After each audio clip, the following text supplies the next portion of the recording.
Have you ever heard mysterious knocking sounds echoing from deep within the forest, only to find a furry, trembling creature curled up like an abandoned child? This isn't folklore. It happened in 1992, near the blurred border between Idaho and Oregon. The creature didn't growl. It didn't run. It simply raised its hands over its head, as if ashamed. Just days later, a broken school ID revealed the chilling truth. It wasn't Bigfoot. It was a child, trying to disappear from a world that didn't seem to want him. This story was quietly recorded by the woman who helped him, and even the local sheriff, though it's never been shared publicly, until now. You'll uncover why a 10-year-old boy wore a monster suit to feel accepted, what happened the night the rain fell hardest, and why the real Bigfoot appeared in the final moment. Cal Whitaker ran away because he thought no one cared. He survived 2 weeks in the forest, wearing a homemade Bigfoot costume, until a quiet family chose compassion over fear. They didn't know who he was. They just chose to help. And maybe that's the real magic. If you're watching this right now, I'm so curious. Where in the world are you tuning in from? What's your name, dear friend? Because this story, like all stories of kindness, deserves to travel far. And if you feel the same, hit that like button, subscribe, and help us grow a heartfelt community of Bigfoot believers, where compassion is the greatest legend of all. The first cold morning of that fall arrived without announcement, the kind that slipped in quietly and stayed. Frost had traced the edges of the pasture grass during the night, leaving the land pale and stiff, and the sky above the Hartley farm hung low and colorless, like it hadn't fully decided to wake up yet. The farm sat alone where the hills began to crease toward the canyon, a weathered spread of timber, fencing, and silence, tucked close to the Idaho-Oregon border. No neighbors within shouting distance, no traffic noise, just wind, wood, and time moving the way it always had out here. Gideon Hartley had been awake long before the sun. He always was. Not because he wanted to be, but because sleep never stayed long once it found him. It came in short pieces and left behind more than it took. By the time Lenora stirred inside the house, he was already pulling on his flannel jacket, hands moving by memory alone, eyes fixed somewhere past the kitchen window as if something out there still needed watching. He crossed the yard with the slow, careful gait of a man who listened more than he spoke. The boards beneath his boots gave their usual complaint. The old tool shed sat just beyond the apple trees, leaning slightly east, its tin roof dull with age. Gideon had built it himself years ago, back when his hands were steadier and his thoughts quieter. He reached for the handle, feeling the cold bite into his palm, and pulled the door open. The smell inside was familiar. Pine sap, old oil, dry dust, the quiet hum of stored things waiting to be used again. He stepped inside, letting the door fall back toward its frame, and bent to reach for a length of rope hanging from a nail along the wall. That was when he heard it. Not loud, not sudden, just a sound that didn't belong. A thin, uneven noise drifted from the far corner of the shed, tucked behind stacked planks and a half-finished table he'd never gone back to. It was low and broken, like breath caught between ribs. At first, Gideon thought it was a raccoon or a wounded fox that had found its way in through a gap in the boards. He stood still, rope in his hand, letting the sound come again. It did. His shoulders tightened without him meaning to. Out here, injured animals were part of the land's quiet routine. You learned to read the difference between fear and aggression, between hunger and pain. Gideon took one slow step forward, then another, boots scraping softly across the dirt floor. The light inside the shed was thin, filtering through warped boards and dusty windows, leaving pockets of shadow thick enough to hold secrets. As he moved closer, the door behind him swung shut. It wasn't violent, just sudden. The wind caught it at the wrong angle, slamming it into place with a hollow crack that echoed once and then disappeared. Gideon stopped. The sound had trapped more than air. For a moment, the shed felt smaller, tighter, as if the walls had leaned in to listen. He exhaled slowly and turned back toward the corner. Something shifted there. Not a scurry, not a scramble, just a subtle movement, like a body curling in on itself. Gideon leaned forward, squinting into the darkness until his eyes adjusted enough to pick out a shape. Small. Smaller than he'd expected. Covered in dark fur matted with dirt and leaves. Knees drawn to chest. Arms crossed over its head. It didn't run. That alone unsettled him. He took another step, careful now, heart beating louder than the wind outside. As he moved, his boot brushed against a plank on the floor, sending it sliding an inch to the side. The sound echoed sharper than it should have. The creature flinched. Its hands came up higher, elbows tight against its head. Fingers splayed as if bracing for a blow that never came. The motion was unmistakable. Not animal, not instinctive flight. It was the reflex of something that had learned fear from somewhere else. Gideon's breath caught. Behind the creature, on the vertical plank wall, 3 long gouges caught the light. Fresh. Pale wood exposed where something sharp had scraped down hard. They hadn't been there the day before. He knew that. He knew every mark in this shed the way some men knew scripture. The sound came again, clearer now. A small, trembling whine that broke and reshaped itself with each breath. Gideon stood frozen, rope forgotten in his hand, memories pressing up behind his eyes without asking permission.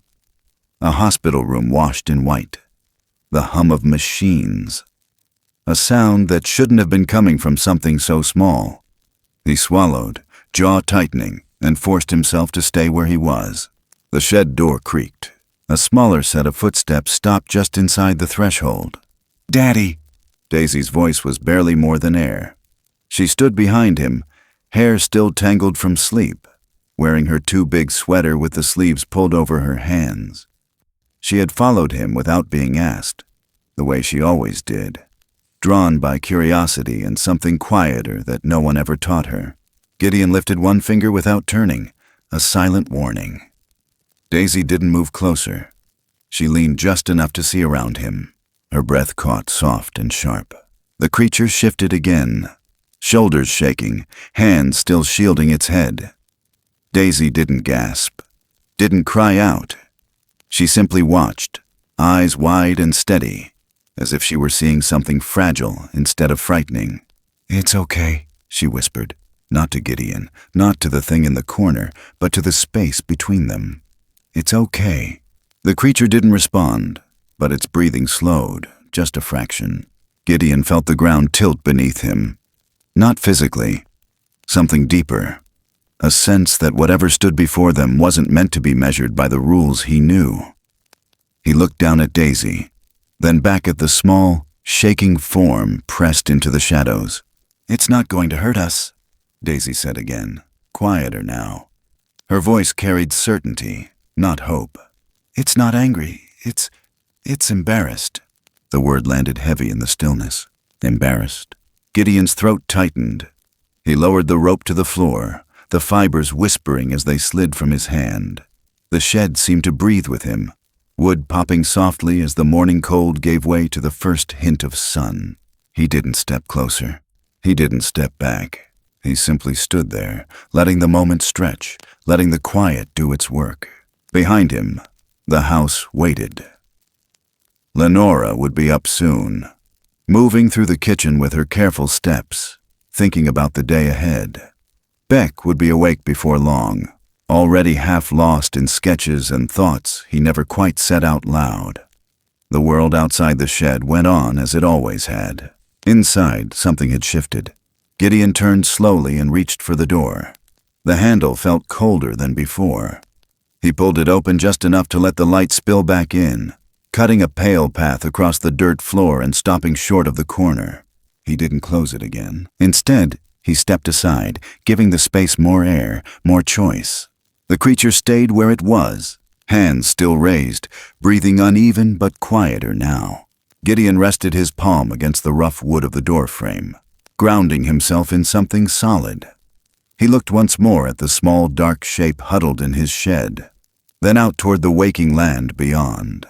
Some sounds, once heard, didn't let you turn away. And Gideon Hartley, standing there with frost still clinging to the ground and memory tightening around his chest, knew without anyone needing to say it that this morning had already crossed a line it wouldn't uncross. The shed door remained open. The silence held, and whatever waited behind that wall of shadow did not follow him out. The morning air hung damp with hesitation. A low fog had crept in some time before dawn, softening the edges of the barn, the tool shed, and the hills behind them. It blurred the distant tree line where the forest began its long, uninterrupted stretch toward Hell's Canyon, made it look farther away and closer all at once.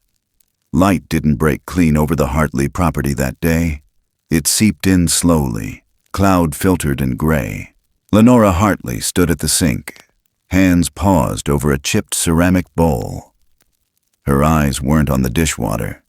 They were fixed on Gideon's boots, still damp and tracked with hay, sitting by the back door. He hadn't said much when he came in, just one look toward her, then toward Daisy, who had followed him inside like a shadow, lips pressed together and quiet in that way children got when they didn't want to break something sacred. She knew her husband's silences like the ridges in her own palms. This one held weight, uneasy weight, old weight. She dried her hands without finishing the bowl and followed the faint trail of barn dust and boot marks back through the house. Gideon was sitting at the kitchen table, elbows on his knees, staring at the floor like it was speaking to him. "You didn't close the shed," she said softly. He didn't look up. Didn't feel right. That was all he said. That was all he needed to say. She stood there a moment longer, feeling the room shift. Something had changed, not just the air, not just the fog. Something quieter, deeper. By the time she pulled on her coat and walked back outside, the fog had begun to lift, just enough to reveal the edges of the path. She took it slow, boots crunching gently over damp soil and fallen needles, her breath visible in short bursts. The old shed leaned the same as always, door half ajar, morning light slipping sideways through the gaps. She stepped inside, and there it was. In the far corner, curled so tightly into itself, it looked almost like part of the shadows. The creature, or the child, or whatever name the world hadn't yet given it, sat motionless, still covered in coarse black fur, arms wrapped around its knees, head ducked low. It looked smaller than she expected, even though she'd been warned. Her eyes softened before her body did. "I'm not here to hurt you," she said gently. Her voice wasn't loud, wasn't meant to be. It came from the same place she spoke to injured dogs and fawns hit by cars. "I just want to help." There was no response, no growl, no hiss, just the faintest shift of breath, barely audible. She stepped forward, slow. No sudden movements. The shed held a kind of hush that she didn't dare break. "I'm gonna kneel, okay?" she said. "Just to be on your level." The boards groaned beneath her knees. The air smelled like dust and pine and something older, something wild, but not threatening. From the pocket of her coat, she pulled out an old wool blanket, faded red and moth-bitten, but clean. She laid it gently on the ground in front of her, then backed away an inch, hands in plain view. "I brought something for you." A tremor, a flicker. One of its fingers twitched. The hand was human in shape, but not in size. Too long, too bony. Still, it wasn't claws that moved. It was fingers. Lenora leaned just a little closer. "Are you cold?" she asked, almost a whisper. "It's all right if you are." It didn't move toward her, but it didn't move away either. "I'm gonna put the blanket here," she continued. "And if you want to come with me, we've got a fire going in the kitchen, and soup. It's not fancy, but it's warm." Still no answer. But something in the way its shoulders tightened made her pause. She took off her coat, not to make a statement, just to show she wasn't hiding anything underneath. Then she unfolded the blanket and, with movements so deliberate they felt like ritual, wrapped it gently around the creature's shoulders. The contact made it flinch, but not violently. It was the flinch of something unused to softness. When she stood back again, the creature looked up, just for a second. Eyes too wide, too knowing, not glassy with fear, but old with something else. Exhaustion, maybe. Or shame. Lenora nodded. "We're going inside." She offered a hand, but didn't expect it to be taken. And it wasn't.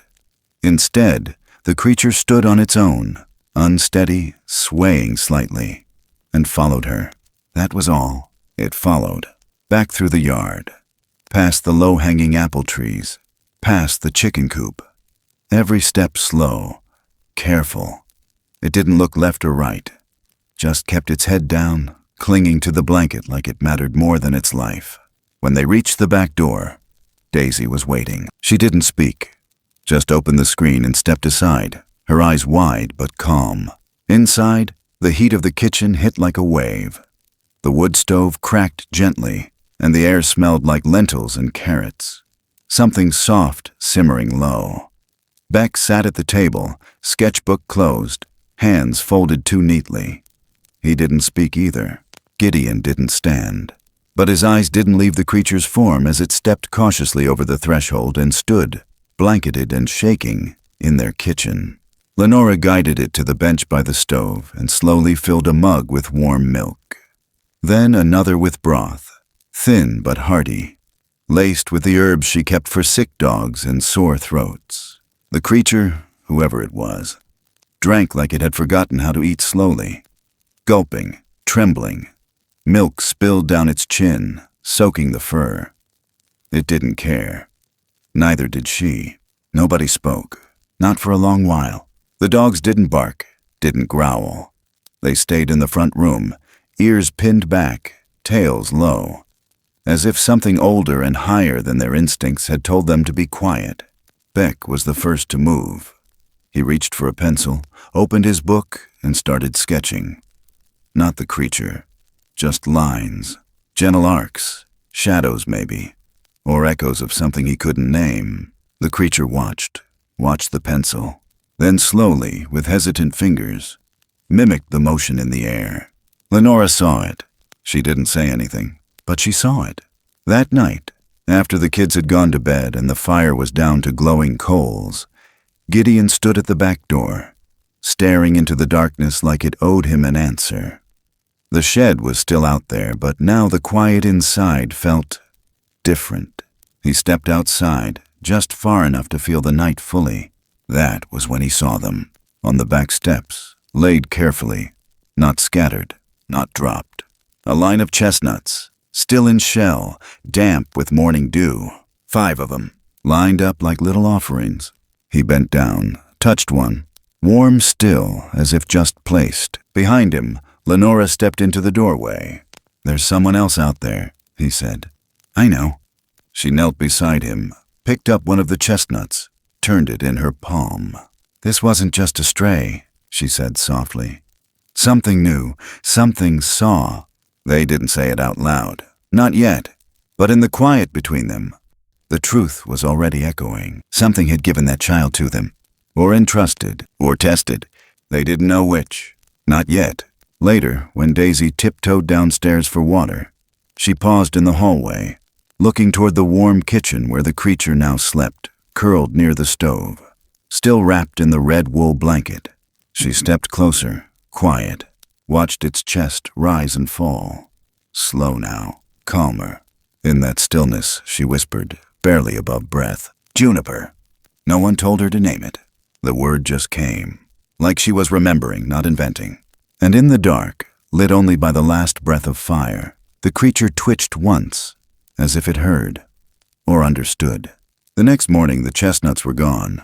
The dogs still wouldn't bark, and none of them, not Gideon, not Lenora, not the children, could quite explain why the kitchen felt like it belonged to something more than them now, or why in that silence. No one wanted to ask what exactly Juniper was, because deep down, they already knew. It didn't sleep like a child. Not the way Daisy did. Arms flung wide, mouth open, knees tucked to chest like a comma made of dreams. Not like Beck either, restless under thin quilts, limbs twitching from thoughts he never quite let go of. Juniper, if it slept at all, only did so in fractions. Moments, A blink here, a shallow doze there. Never deep, never safe. It perched by the window like it had somewhere else to be, body wrapped tight in the same wool blanket Lenora had first laid over its shoulders, staring out at the tree line like something might emerge at any second and call it back.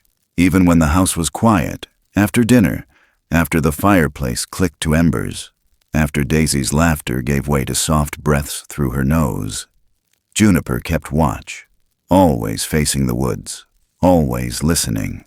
It never asked for a bed. It didn't need one. And yet, when Beck sat at the kitchen table the next morning, sketchpad open, pencil moving in those long, careful lines he favored, Juniper sat across from him, mimicking the shape of his wrist. Not drawing, just hovering a long finger above the surface, copying the arcs and curves like it was tracing something invisible. Watching Beck's hand, watching his eyes. Quiet as paper. Beck didn't say anything. He didn't want to scare it off. He just kept drawing. A tree, then the shed, then the old rope swing no one used anymore, still hanging by the creek like it was waiting for someone who never came back. Juniper tilted its head slightly, then lifted a finger and drew the shape mid-air. Beck looked up.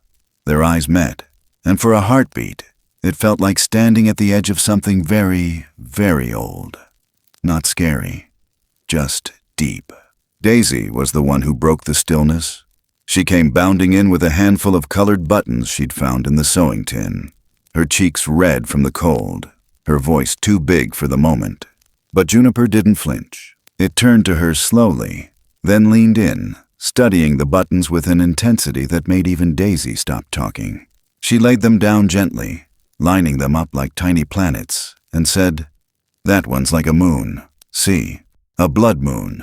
Juniper blinked once, then reached for it with cautious fingers. Turned it, held it to the light. Beck went back to sketching, this time drawing the kitchen table and the shapes gathered around it. No one said the word friend, but the air had started to feel like it might allow it. Later that week, a storm rolled through. The kind that rattled windows and churned the leaves into frantic spirals before burying them in mud. The kind that made the whole house hum with electricity that never quite snapped. That night, when the wind was at its worst, Juniper positioned itself at the foot of Daisy's bed. Not curled up, not hiding, just sitting there, still, facing the window. Daisy stirred once, blinked sleep from her eyes, and whispered, "You don't have to stay there. I'm okay." But Juniper didn't move, and in the half-light, Daisy whispered again, "You're guarding me, huh?" Juniper turned slightly at that, just enough to show it had heard. She reached her fingers toward it, let them hover in the air. Then, almost too softly to be real, she said, "Thank you." That was the first time Juniper let its eyes close fully. By morning, it was gone from her room. Back in the corner of the living room, blanket around its shoulders, eyes fixed again on the woods. The forest never answered, but something in the stillness out there watched back. The next day, Beck noticed it. When Juniper reached across the table to mimic his sketch, the blanket slipped just enough to show something he hadn't seen before. A strap, worn canvas, faded blue, tight against the wrist, hidden beneath the fur like it had been there too long. He didn't say anything, not right away. But when Juniper went to the stove to smell the soup Lenora was making, Beck stepped closer and lifted the blanket again. Just an inch. The strap was tied. Not part of the creature, not natural. It was man-made. Frayed edges. Rust stains. The kind of strap used for carrying gear, or maybe... Beck's mind went too fast. Jumped to places he didn't want it to go. He let the blanket fall back into place. At dinner that night, the air felt different. Not wrong, just heavier. Lenora noticed it too. She kept glancing toward Juniper, who sat without eating, eyes fixed on the window like usual. But something had changed. A tension in its shoulders, a tremor in its stillness. That night, after the dishes were stacked and Daisy was tucked in with her stuffed bear and the soft hum of the radio low in the background, Gideon stepped out onto the porch with his mug of coffee and the kind of quiet that came from men who didn't trust words to carry everything. It was almost midnight. No wind, no storm. But the sound came anyway. 3 knocks, slow, deep, from the edge of the woods. Then silence. Then 2 more. Gideon didn't move. He stood there, breath fogging the air, coffee untouched in his hand, eyes locked on the tree line like it was daring him to look away. 3, pause, 2. A code. He turned toward the window. Juniper was standing there staring out, body stiff. Beck joined him at the door, drawn by the sound. "Did you hear that?" he whispered. Gideon nodded. "It's not calling," Beck said after a long moment. "It's warning." Gideon didn't answer. He stepped down into the yard and walked to the edge of the grass where the dirt road met the trees. There, in the wet soil, were prints. Not Juniper's. Larger, wider, heavier. Just 2 of them, facing the house. Like something had stood there, watched, then vanished. He crouched low, pressed his fingers into the outline. Still warm. Back inside, Juniper had moved to the far wall, crouched low again, like it had on that first morning. Shoulders hunched, arms crossed over its chest. But it wasn't afraid. It was alert. Protective. Lenora stepped closer, heart caught in her throat. "You're not scared of what's out there," she murmured. "You're scared for us." Juniper didn't answer. Didn't need to. Daisy came down the stairs, sleep still thick in her voice. "Is it back?" No one corrected her. Juniper reached for her hand, gently, slowly. Let her hold it. Beck opened his sketch pad the next morning and began to draw again. This time, not a tree, not a rope swing. He drew a window. And something in front of it. Not outside, inside, watching the world for signs of danger. Not to run from it, but to stand between it and what it loved. The drawing wasn't finished, but Beck didn't need to finish it. He knew what it was. He knew who it was. And for the first time since Juniper arrived, Beck let himself smile. Just a little. Gideon stood in the doorway, watching his son, watching the creature now half asleep on the rug by the fire. He didn't say a word, but the line of his shoulders softened. The weight of the shed, the prints, the silence, all of it rearranged. Not a threat, not anymore. He turned back toward the woods and whispered, almost to himself, "It's not what we thought needed protecting." His breath disappeared into the cold morning. It's been protecting us. By the time November took hold, the trees around the Hartley place had gone brittle and bare. The mornings were slow to rise, skies smeared gray like charcoal rubbed across paper. Even the wind had changed, quieter, heavier, like it was holding its breath. The cold came differently now. It didn't sting. It crept. Through sleeves, through floorboards, through bone. Inside the farmhouse, light barely reached past the windows. Most mornings felt like dusk stretched longer than it should have been allowed. But the fire stayed steady, and the kitchen kept its warmth. And Juniper, who still hadn't spoken more than a whimper or a sigh, had started to linger longer in places it once flinched away from.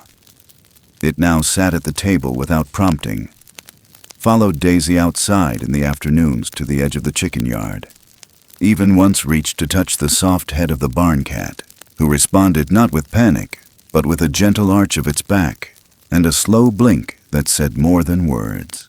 Daisy liked to brush its hair. She did it the way a child brushes a doll after it's been forgotten in the attic. Tender, patient, whispering about nothing in particular. Just soft sounds. Juniper never pulled away. It sat still while she worked through the tangles, its breath shallow, its shoulders tense at first, then, eventually, relaxed. That afternoon she found something. She was brushing the fur away from Juniper's face, near the cheekbone where the hair was thinner, when her fingers caught on a ridge. Not skin, not scar, but a line. Too clean, too smooth. She leaned closer, squinting in the dull firelight. There, around the eyes, a faint outline, oval, almost seamless, but not quite. "Junie," she whispered. "What's this?" Juniper flinched. Daisy stopped moving. Juniper's eyes locked on hers, wide and glassy. "I'm not gonna pull it," she said quickly. Is this part of you?" Juniper didn't answer. But its hand reached up, covered the line, pressed down hard. Not to hide, to hold. Lenora watched from the doorway. Her breath caught somewhere deep.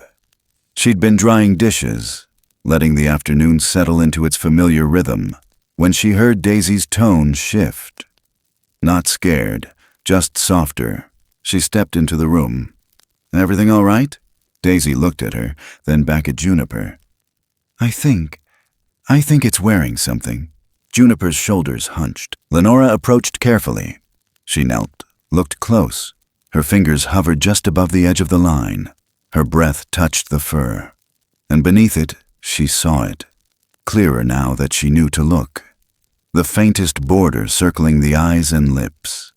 As if a mask had been placed not over the face, but into it. Her pulse stuttered. She'd seen something like this before. Years back. A traveling vendor at the county fair. Handmade masks. Wolf, fox, bear. Fitted so tight to the actor's skin you'd swear they were born in it. The seller had called them skin masks, designed for children's theater. Some of them were beautiful, others uncanny. Too real. Lenora didn't move. Juniper's eyes pleaded with hers. Daisy backed away, arms crossed, uncertain for the first time in days. "Is it a costume?" she asked. "Like Halloween?" "No," Lenora said gently. "Not Halloween." She reached out, let her fingertips brush the edge of the line. The reaction was instant. Juniper jolted back, eyes wild. Its body collided with the table. A cup toppled, rolled to the floor, shattered against the wood. "No!" The voice came cracked and broken. "Please, no!" Everyone froze. The word hung in the air like smoke. It was the first full sentence they'd heard from it. Not a grunt, not a whisper. Language. "Please don't," Juniper said again, this time smaller.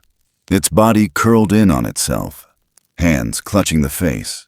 Gideon had come in from the yard, boots still muddy, jacket damp from the light rain. He stood by the doorway, staring. Juniper's breathing turned ragged. Daisy reached forward but stopped short. "I won't," Lenora said softly. "We won't." Juniper trembled, shook its head again and again, muttering words that didn't finish, syllables cut off by fear. Lenora sat back on her heels. "You're not hiding because you're dangerous," she said. "You're hiding because someone told you to." Juniper said nothing. But the sob that came next wasn't animal. It was human. They didn't press. Not that night. Not the next. The mask, if that's what it was, remained in place, and no one asked to remove it again. But the air between them had changed. The room felt different, thicker. Juniper moved through the house like a ghost, quieter than ever. But its eyes followed them constantly, watching their reactions, waiting. The next morning, Lenora went to the attic. She dug through old boxes, pulled out catalogs from craft fairs and county events, ones she hadn't touched in years. Pages folded, coffee stains, paper that smelled like cedar and dust. She found the page she'd remembered, the mask vendor. The photos were black and white, but the detail was there. Fur-lined faces, seamless joints, straps hidden beneath the chin. One of them looked almost exactly like Juniper, except this one had a tag beneath it. Stage mask, Bigfoot child, limited run, 1989. Her hands went cold. She took the page downstairs and tucked it into a drawer. She didn't show anyone. Not yet. That night, Beck stood at the bathroom sink brushing his teeth when he noticed Juniper standing in the hallway mirror, just barely visible at the edge of the frame. Not moving, just staring. "You okay?" he asked through a mouthful of toothpaste. Juniper didn't speak. Beck rinsed, spat, wiped his mouth. Then he walked over, looked straight into Juniper's eyes. "I don't care what's under it," he said. Juniper blinked. I just care you're here." Juniper didn't answer, but for the first time, it nodded. Not big, not dramatic, just once. A single slow nod. That was enough. Daisy didn't bring out the brush the next morning. Instead, she offered a scarf, bright yellow. She wrapped it gently around Juniper's neck and said, You don't have to be anything but safe. Juniper held the scarf like it was made of gold. No one mentioned the mask again, but it stayed with them. That knowledge, that doubt. What kind of child would wear something like that? What kind of fear would make someone live inside it? Outside, the leaves had all fallen. The bare limbs reached like bones toward the sky, and the wind had started to howl in the evenings. Something was shifting again. Not in the house, in the woods. And Juniper, no matter how close it sat to the fire, always kept one ear turned to the dark, as if listening for someone who'd once told it to hide, or warned it never to show its face again. The days got shorter, the nights longer, and in that stretch of stillness, as frost returned to the windows and the creek slowed to a trickle, the Hartleys didn't push, because sometimes love doesn't ask, it waits, and whatever waited under that mask, whoever, wasn't ready to be seen. Not yet. The snow had begun to stick for real now, not a dusting, not the kind that melted by noon. This was the kind that stayed. It lined the railings in soft silence, crusted the barn roof like icing, made the edges of the world blur into white. Out by the chicken yard, Daisy had left a trail of half-boot prints that ended in a patch of trampled straw where she'd tried, and failed, to build a snow nest for a half-interested hen. Beck was inside, sketching the same image again and again. A shadow standing at the tree line, backlit by moonlight, its arms stretched out like it wanted to say goodbye but hadn't learned how. And Juniper had stopped pretending to be just a visitor. It moved through the house like it had always been part of it. Ate when the others ate, sat near the fire with its knees drawn up, watched the window at night with that quiet tension that never fully went away. The mask still stayed on, and no one asked about it anymore. It had become like wallpaper, noticed, accepted, left alone. But something had shifted under the surface. Not in Juniper, in everything else. That morning the knock came, not from the woods, from the front door. Gideon answered it, moving slower than usual. He'd seen too many winters to like sudden visits. The sheriff stood on the porch, boots crusted with salt, parka zipped up to his throat. His truck idled in the drive behind him, exhaust curling upward in gray coils. "Morning," he said, voice flat. "Didn't mean to catch you off guard." "You didn't," Gideon said, though it wasn't true. The sheriff nodded, wiped a bit of snow off his sleeve, glanced past Gideon's shoulder toward the hallway. "I'm asking around," he said. "There's a boy gone missing. Been about 2 weeks. From over the ridge, Whitaker Place." Gideon's hands didn't move. The sheriff went on. "Parents said he ran off. No big fight, no note, just left. 10 years old, quiet kid. You know how that goes." Gideon did know. Knew it in his chest, knew it in the way his gut suddenly coiled. "Anyway," the sheriff continued, "search parties turned up nothing. Dogs caught a scent near the old ranger trail, but it vanished quick. We're casting wider now. Thought maybe someone on this side of the ridge saw something. Strange footprints, supplies missing. Maybe a kid moving through the woods." Gideon blinked once. "Nothing here," he said. "But it was slow, too slow." The sheriff caught it. "Mind if I step in?" he asked, like it wasn't a question. Gideon opened the door wider. The sheriff's boots left melted prints on the hardwood. Lenora came from the kitchen, wiping her hands on a towel, smiling that taut smile she hadn't used since before. "Coffee?" she asked. "No, ma'am." His eyes scanned the living room. Fire low. Beck's sketchbook half closed. Juniper nowhere in sight. Gideon watched the sheriff's gaze pause on the blanket draped over the back of the couch. The same red wool one Juniper never went far without. The scarf Daisy had offered was still on the coat hook.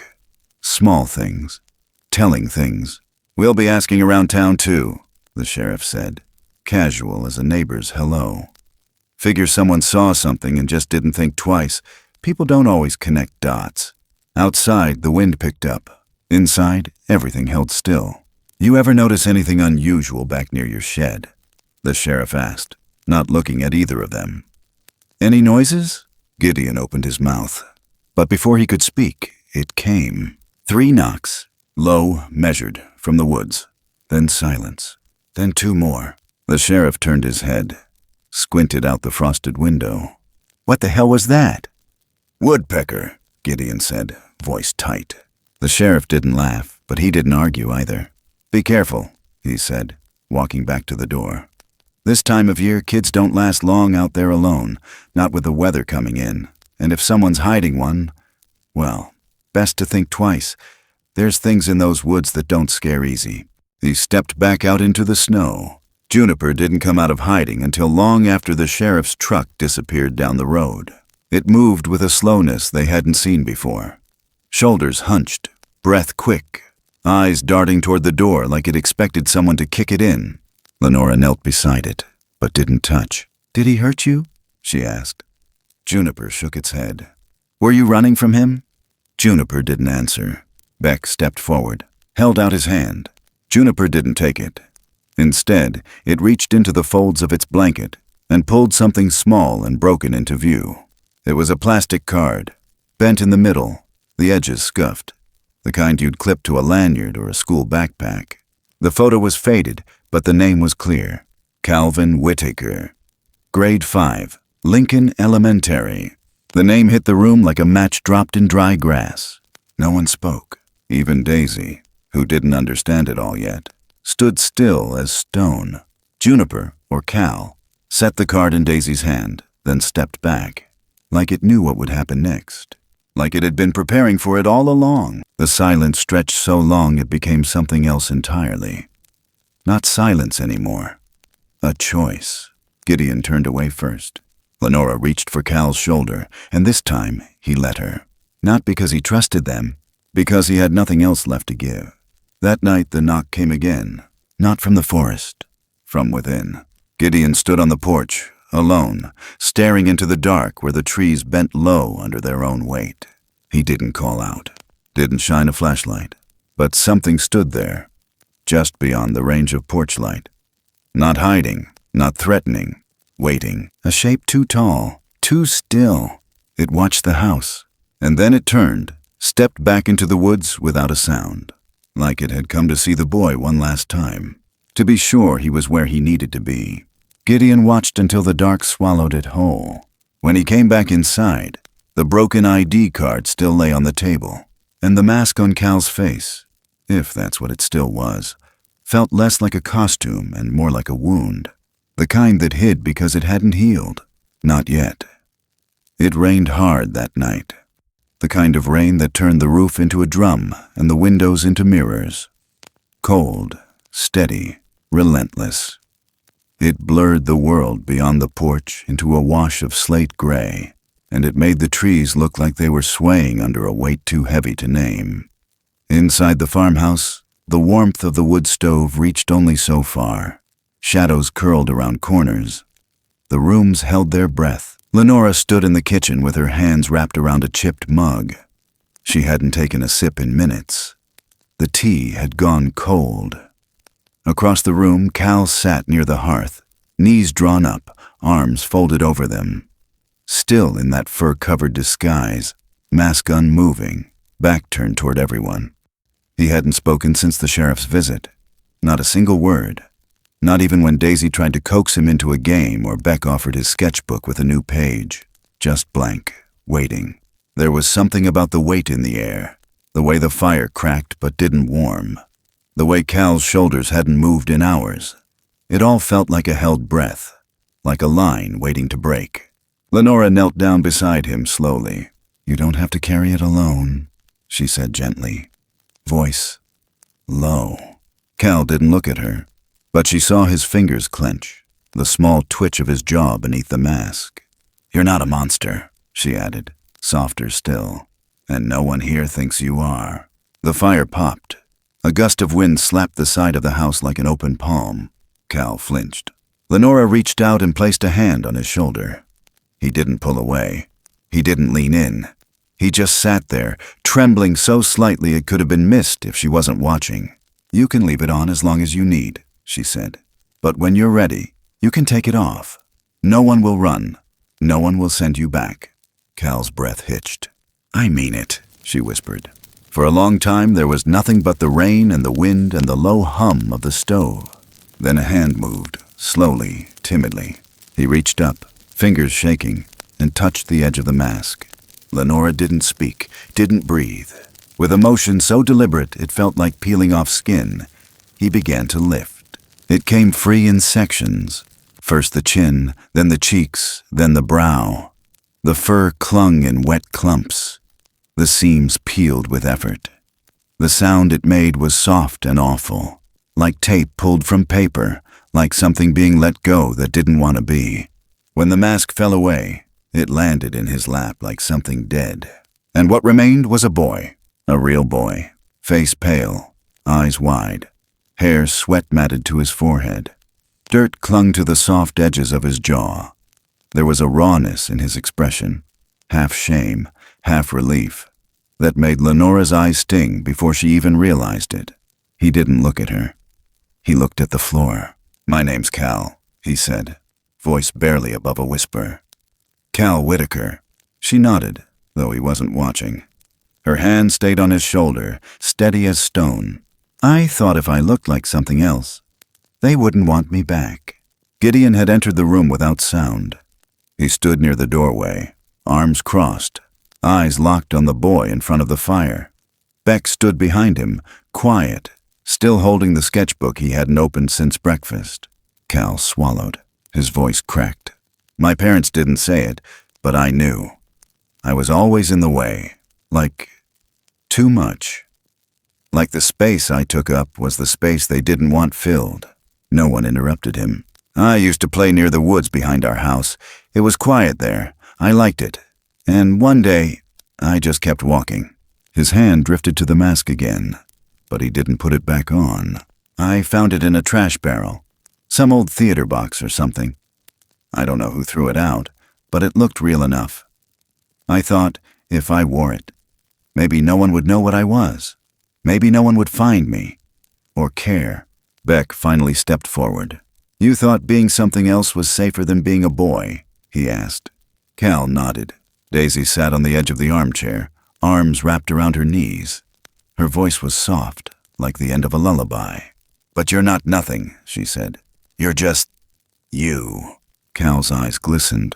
He didn't wipe them. Outside, the rain thickened. Thunder rumbled low over the ridge, long and deep like it came from the belly of the earth. Then the air shifted. Lenora felt it first. Gideon turned toward the window. His hand drifted to the curtain and pulled it back an inch. Across the yard, near the edge of the barn, something moved. It stood between the trees, tall, wide, still. Not watching the house, not walking away, just present. The shape of it too large to be a man, the outline too organic to be anything artificial. Beck joined him at the window. "It's not here to take him," he said, like he knew. Gideon didn't answer. He just watched. Cal rose slowly from the rug, still holding the mask. He stepped to the window, looked out. His breath fogged the glass.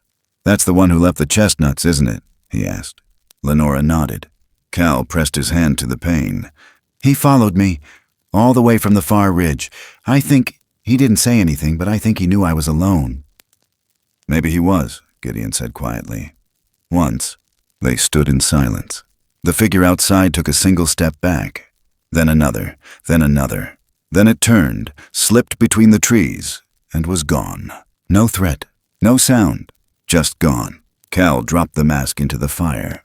It caught instantly, curled into black, the synthetic fur crinkling as it burned. Beck reached out and took Cal's hand.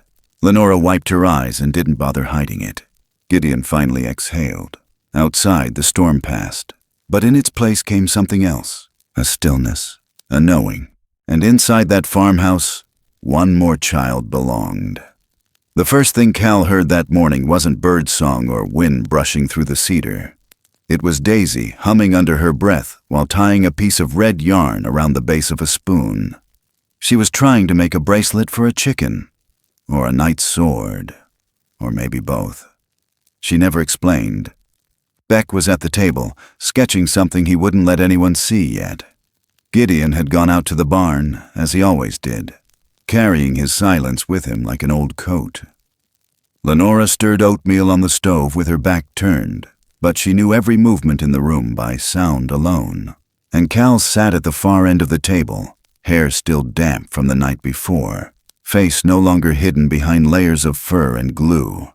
His eyes had grown quieter since the mask came off, but not dull. There was something alive behind them now. Something that looked almost like hope, if you knew how to spot it. He hadn't said much in the past day and a half, but he didn't need to. The house had changed its rhythm for him. No one said so, but it had. The knock came just past 10, a soft one, careful, not a sheriff's knock, not a warning. Lenora met Gideon's eyes from across the kitchen. He'd already returned from the barn, and was standing by the window, his hands still coated in sawdust. She crossed the room and opened the door slowly. A woman stood on the porch, soaked from the walk, coat too thin for the cold. Her hair clung to her neck and temples, and her eyes were ringed in shadows that sleep couldn't fix. "Lenora?" she asked, voice catching on something rough. "Yes," Lenora said, and then she knew. The woman's breath hitched. Her hands twisted in the fabric of her sleeves. My name's Rachel Whitaker." Her voice cracked again. "He's here, isn't he?" Behind her, the forest stood still. Even the wind had gone quiet. Lenora didn't nod. She didn't speak. She only stepped aside. Rachel crossed the threshold like a woman walking into a memory. Inside, the house felt too warm, too alive. Cal had stood when he heard the voice. Now he stood frozen, hands clenched, back rigid.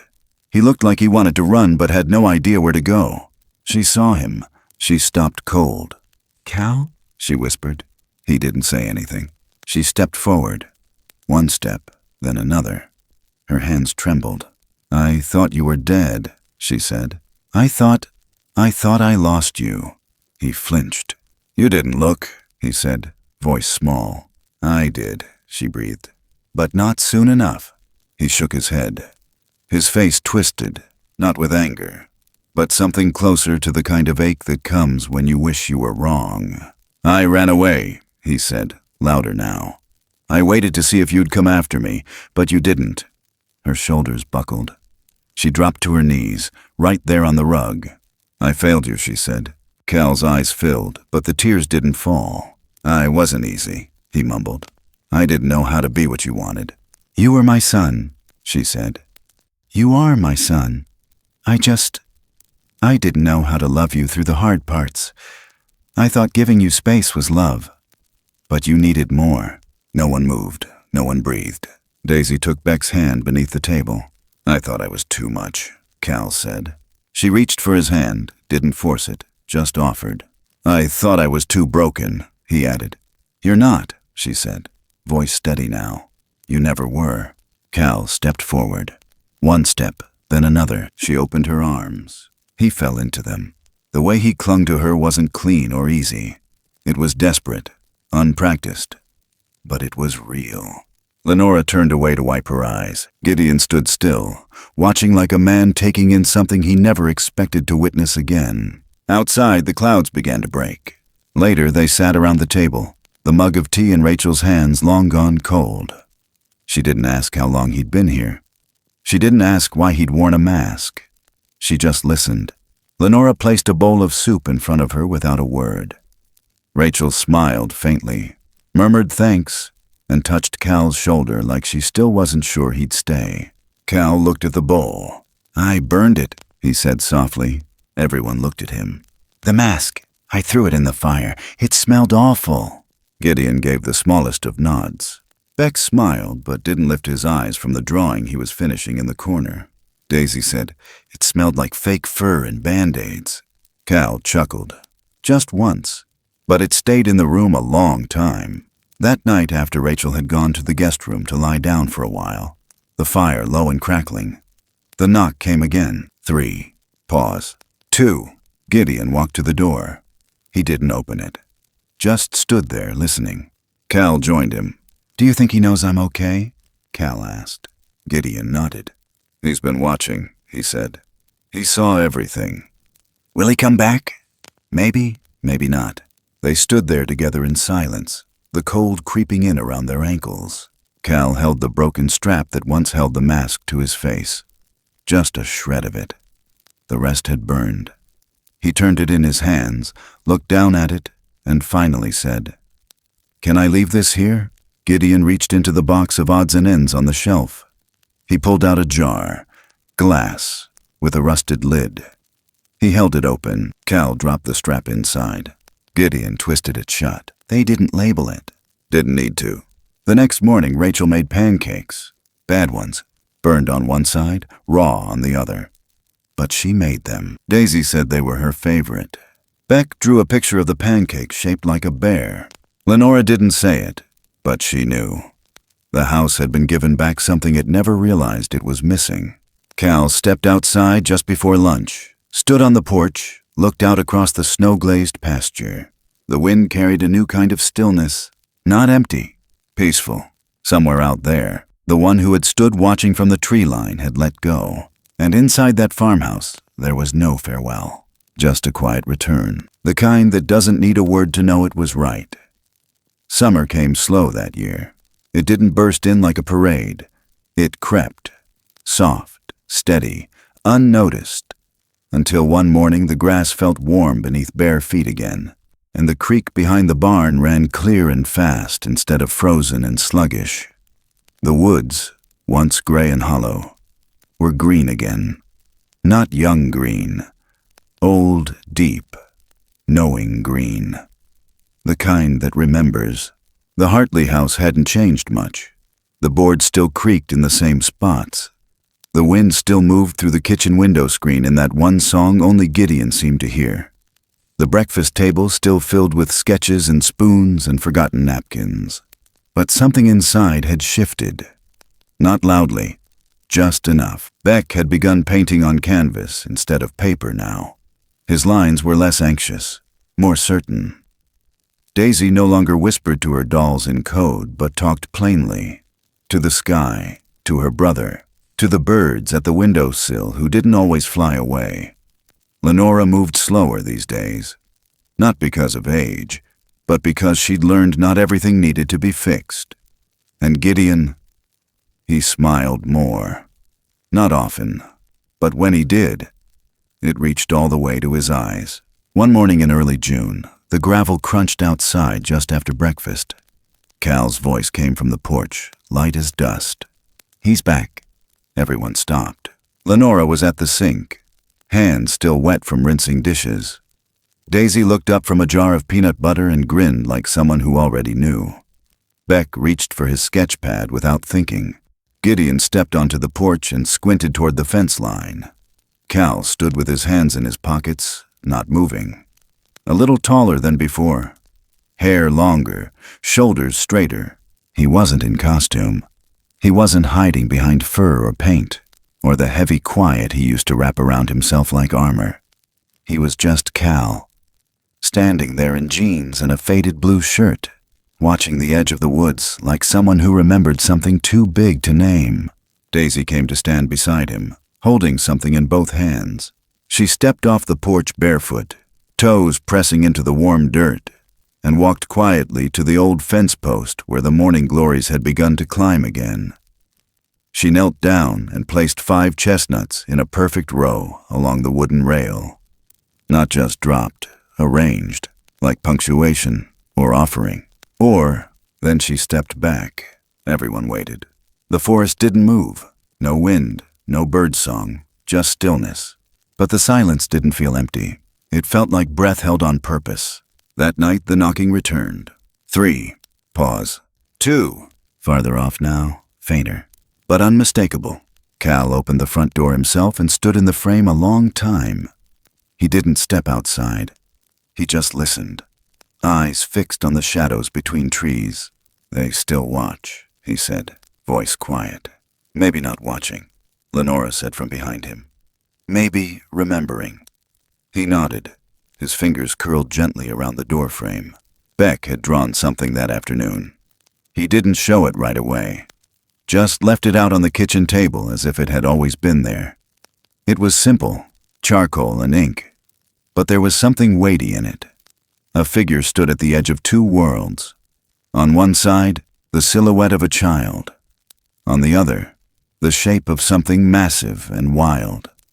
But they weren't apart. The feet of both figures touched the same patch of earth. The lines connected. Not with rope, with roots. Cal saw it and didn't speak for a long time. Then he said, "That's me." Beck smiled without looking up. "I know." The days rolled on. They always did. The forest stayed green, and the creek kept running, and sometimes the knock came again. Sometimes it didn't. Cal visited often, sometimes for the weekend, sometimes just for a walk along the fence. Rachel came too. She and Lenora would sit in the kitchen sipping weak coffee and talking like they'd known each other in another life. No one brought up the mask anymore, not because it was forgotten, because it didn't need to be named to be understood. One evening just after supper, Gideon stepped out into the yard alone. The sun had dipped low, turning the hills amber, the kind of gold that settles over everything without asking. He stood still for a long while, looking at nothing in particular. Then, under his breath, maybe to himself, maybe to the woods, he said, "We remember." And maybe the wind carried it farther than he thought, or maybe something heard it, because in the morning there were footprints near the barn again. Not big, not small, just wide enough to know someone had come, not close, just close enough. And on the windowsill beside the kitchen sink, 5 more chestnuts, this time in a circle. Not a message, not a warning, just a reply. Daisy found them first and didn't say a word. She simply cupped her hands around them and held them to her chest like she understood exactly what they meant. Beck started a new painting that afternoon, one with more color. Lenora stood behind him for a moment, watching the soft motion of his brush. "You think the forest forgets?" he asked without turning. She smiled. "No," she said. "I think it forgives." The days kept lengthening. The sky stayed open longer. The woods didn't give up their secrets, but they no longer felt like they needed to. And that summer, under the quiet weight of old trees and soft wind, Cal walked without looking over his shoulder. No costume, no shame, just a boy who'd been loved enough to return. And somewhere, not far, something in the forest watched, not to claim him, but to let go. In the end, it wasn't the mask that mattered. It wasn't the knocks. It wasn't even the question of what or who Juniper had been. It was what stayed behind, the kindness they'd chosen when they didn't know the truth, the silence they kept when it wasn't theirs to speak, the open door that had never once been slammed shut. And in the hush between breath and breeze, the forest answered back in its own way, not with words, but with memory and mercy, and the faintest echo of knocking, long after no one needed to listen. Sometimes, the most extraordinary things begin with a sound we almost don't notice. A whisper in the dark, a knock in the quiet, a rustle just beyond what we understand. We look the other way, or we freeze. But sometimes, if we lean in instead of stepping back, we find that what we feared isn't a threat at all, but a question, an invitation, a quiet reaching out. This wasn't just a story about mystery in the woods. It never really was. It was about what we choose to do when we don't have all the answers. When something strange shows up at our doorstep, when something fragile hides behind something wild, when someone different stands where we least expect. They don't always explain themselves. And maybe they don't have to. Sometimes the heart sees what the eyes can't. Kindness has always lived at the edge of reason. It doesn't wait for proof. It doesn't ask for credentials. It shows up anyway. It sits beside the unknown and says, "You don't have to be understood to be safe here." We live in a world that rushes to label, to sort, to decide what belongs and what doesn't. But there's a kind of grace in not knowing, a sacred stillness in simply choosing care, even in the face of confusion. That's what makes a home more than 4 walls. That's what turns strangers into something more. Not logic, not answers, but warmth, consistency, and the courage to stay, even when it would be easier to turn away. There's a quiet kind of power in the act of not closing the door, in offering soup before suspicion, in seeing a child beneath the fur, a soul beneath the silence, a story behind the eyes. These moments, small, slow, unseen by most, are the moments that build the world we wish we lived in. And the beautiful thing is, we can. One act of tenderness at a time. No mask lasts forever. No fear gets to write the final line. What stays, long after the season has passed, long after the last knock has faded, is the memory of how we chose to respond. With doubt, or with dignity, with distance, or with love. And maybe, just maybe, what makes a miracle isn't what arrives in the dark, but how we welcome it.